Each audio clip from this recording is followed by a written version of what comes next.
ini memiliki hutan mangrove yang paling besar di daerah wilayah Kota Manado, memiliki fungsi yang cukup besar. Dia melindungi daerah pesisir kami dari energi gelombang yang cukup besar.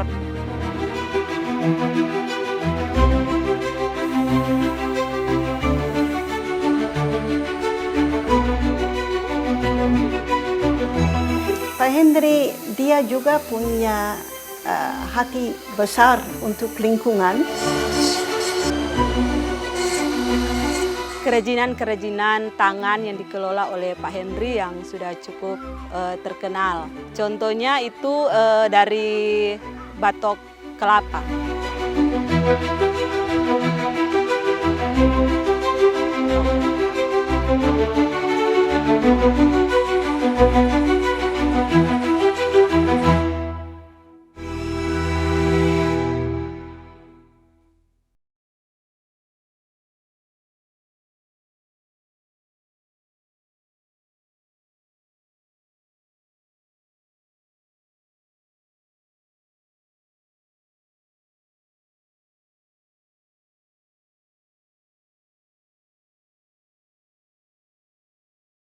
Manado terbentang sebuah wilayah yang menjadi penghubung antara daratan dan surga bawah laut Bunaken.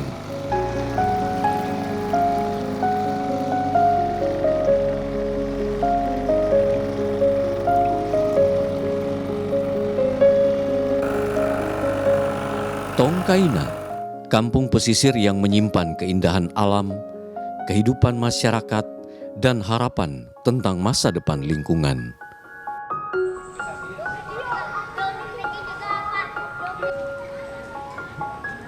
Wilayah ini menjadi titik strategis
Saya sebagai seorang aktivis lingkungan yang bergerak di bidang konservasi laut, khususnya di daerah pesisir.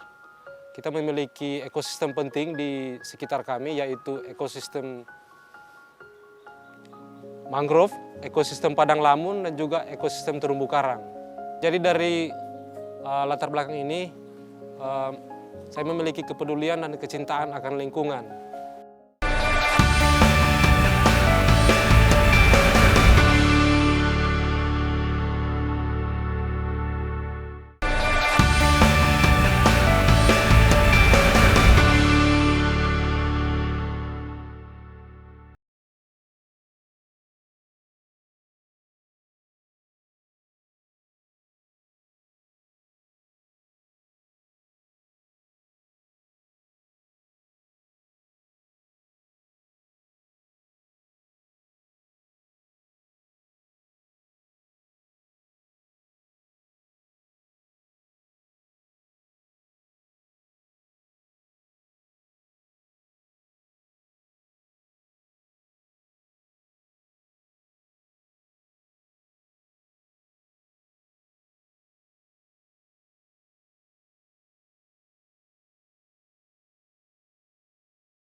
Kelurahan Tongkaina masuk dalam Kecamatan Bunaken, terletak di sebelah utara Kota Manado. Kelurahan ini merupakan daerah tempat penghubung antara daerah kepulauan dan daratan Manado. Di sini kita terletak di antara dua daerah pengolahan, yaitu daerah Taman Nasional Bunaken dan di sebelah daerah gunung terdapat Taman Hutan Raya Tumpa. Jadi sebelah utara berbatasan dengan Taman Nasional Bunaken yang mencakup daerah laut sampai daerah pesisir Bakau, dan sebelah selatan terdapat Taman Hutan Raya Gunung Tumpa. Di situ terdapat hutan yang dilindungi. Kampung ini memiliki hutan mangrove yang paling besar di daerah wilayah Kota Manado, memiliki fungsi yang cukup besar, berperan yang cukup penting bagi ekosistem kami, yaitu secara fisik dia melindungi daerah pesisir kami dari energi gelombang yang cukup besar. Secara ekologis tempat ini merupakan habitat dari beberapa hewan endemik, contohnya Tarsius spectrum, dan juga beberapa jenis burung yang endemik tinggal di daerah Sulawesi Utara.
Itu kalau misalnya sampah organik itu misalnya dari sampah dapur, boleh membuat apa?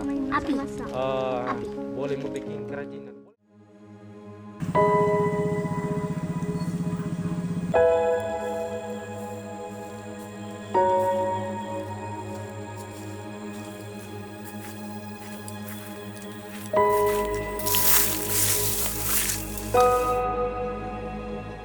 Namun di balik keindahannya, Tongkaina menghadapi persoalan lain. Limbah batok kelapa dari kebun dan produksi kopra menumpuk dan menjadi masalah lingkungan. Bagi sebagian orang, batok kelapa hanyalah sisa yang tidak bernilai. Namun bagi Henry, limbah itu justru menghadirkan peluang. Selain kami memiliki hutan mangrove, di kelurahan kami, Tongkaina juga memiliki perkebunan kelapa yang cukup besar. Di sini masyarakat kebanyakan memanfaatkannya sebagai petani kopra. Mereka memanfaatkan daging dari kelapa itu untuk dibuat kopra. Nah, dari situ kita menghasilkan beberapa sisa produksi seperti batok kelapa. Kami melihat bahwa dari masyarakat biasanya mereka cuma mengolah untuk membuat arang tempurung, tetapi melihat bahwa itu memiliki nilai yang cukup tinggi, sehingga kami mencoba untuk membuat beberapa mahakarya atau memanfaatkan dari batok kelapa ini untuk membuat produk-produk yang selain memiliki fungsi, tetapi juga memiliki nilai seni yang cukup tinggi untuk mendukung ekowisata.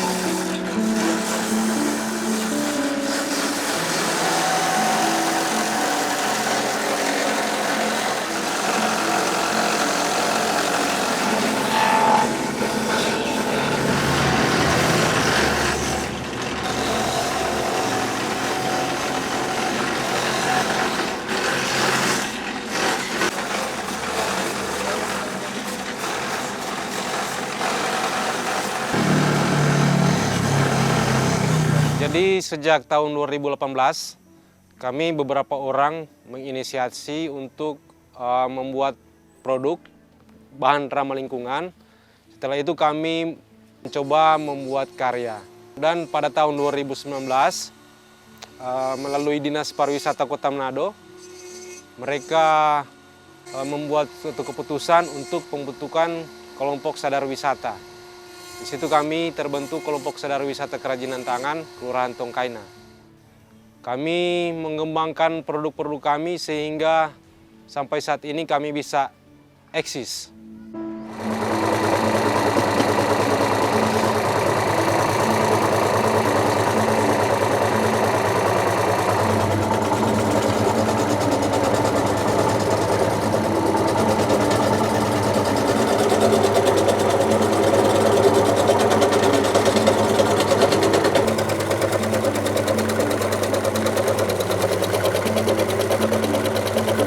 Bahan yang kita gunakan yaitu bahan ramah lingkungan yang mudah kita dapat di daerah kami. Kebetulan kita punya banyak potensi perkebunan kelapa dan kami melihat bahwa batok kelapa itu memiliki sifat yang cukup baik untuk kami kembangkan. Dari situ kami mulai mencoba-coba dan kebetulan di daerah kami juga merupakan daerah yang penghubung daerah turis antara dari Kota Manado ke Bunaken, sehingga dengan peluang itu kami mencoba untuk menjualnya kepada para wisatawan yang lewat. Kami mencoba menawarkan dan dari situ mereka tertarik sehingga membuat kami semakin termotivasi untuk memproduksi lebih banyak produk.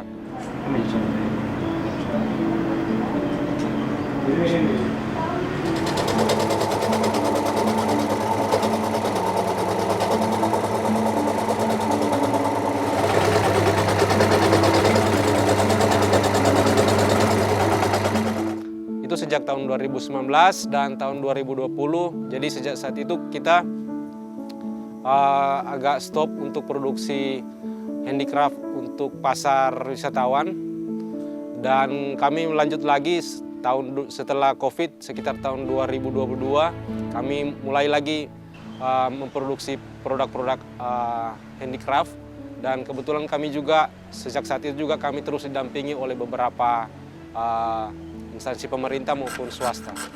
Jadi dan juga batu kelapa juga memiliki karakteristik yang unik sehingga kita pikir bagus. Kita pernah mencoba beberapa bahan seperti dari bambu, cuma ada sedikit kendala, misalnya dalam kendala treatmentnya.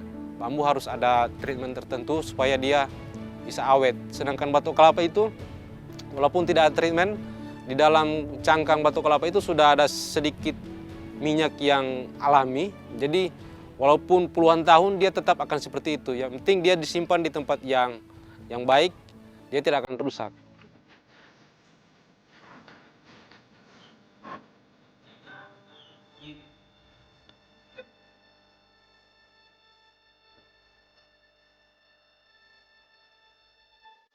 Perjalanan Henry tidak berhenti pada kerajinan tangan. Ia mulai membangun komunitas masyarakat yang memiliki kepedulian terhadap lingkungan dan ekonomi hijau. DP kualitas bahan, misalnya bahan lebih bagus atau lebih mengkilat atau apa, itu yang orang akan cari. Terapi. Iya. Kalau menurut saya sangat berperan penting karena mungkin dengan adanya ekowisata dapat membantu mengembangkan, memajukan kelurahan yang ada di Tongkaina. Apalagi di Kelurahan Tongkaina termasuk dalam pariwisata, banyak sekali tempat-tempat pariwisata yang belum dikembangkan.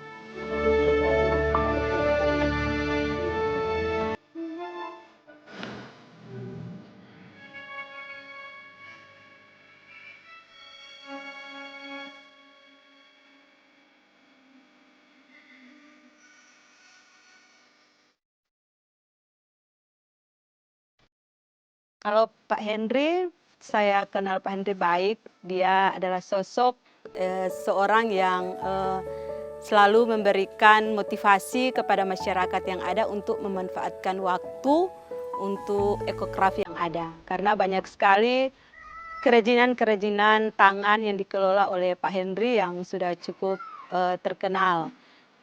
Contohnya itu dari batok kelapa.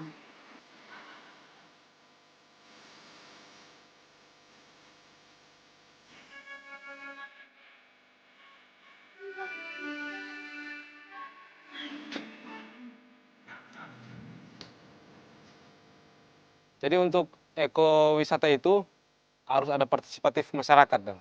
Jadi pelibatan masyarakat itu sangat penting karena masyarakat itu dalam ekowisata itu merupakan subjeknya, bukan objek saja.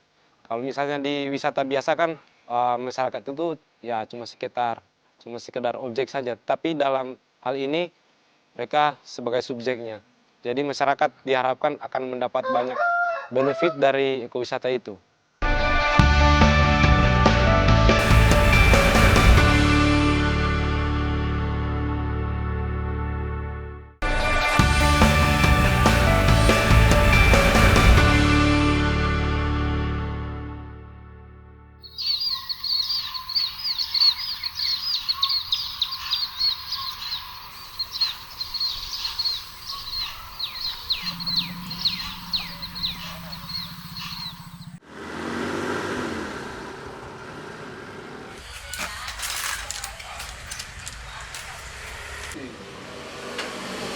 Perlahan, ekokraft tidak hanya menjadi gerakan lingkungan, namun juga membuka peluang ekonomi baru bagi masyarakat Tongkaina.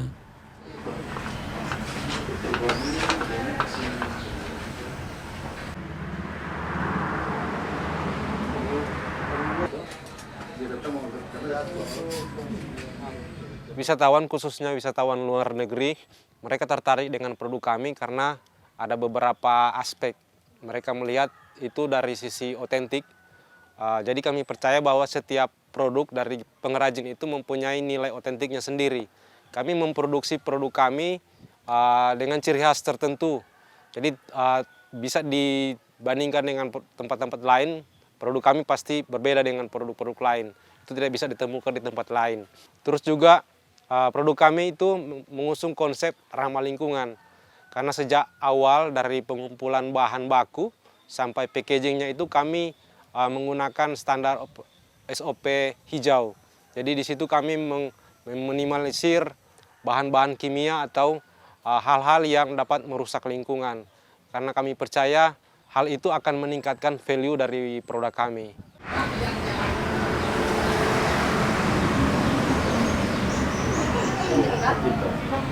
Seiring berjalannya waktu, karya-karya dari limbah batok kelapa mulai dikenal wisatawan, termasuk wisatawan mancanegara.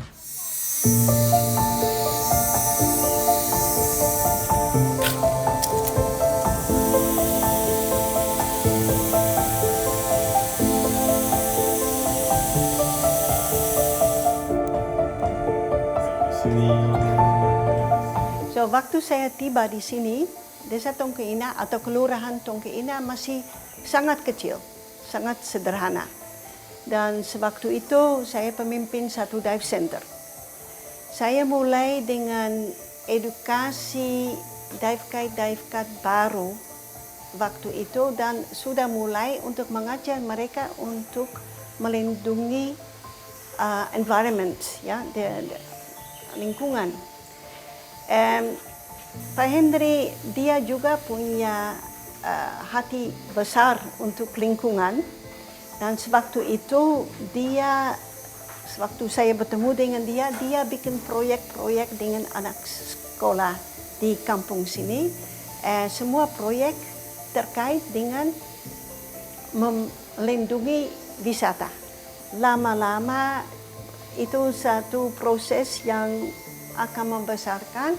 Lama-lama Henry mulai dengan membuat souvenir oleh-oleh dari hal yang biasa kita buang, ya, seperti tempurung atau bambu atau ya semacam kecil-kecil dan mulai untuk bikin hias, tempurung untuk kasih liling, yang sesuatu tertarik untuk wisatawan.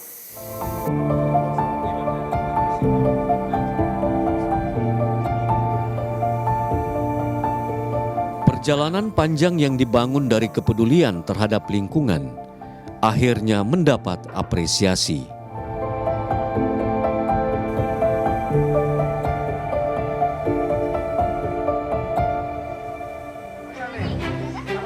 Oke, dapat. Saya dapat. Dapatkan. Itu lagi satu.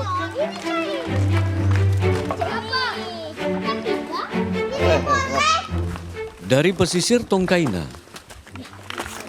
sebuah pesan sederhana terus digaungkan bahwa menjaga alam bukan hanya tentang melindungi lingkungan, tetapi juga tentang menjaga kehidupan, budaya, dan masa depan bersama.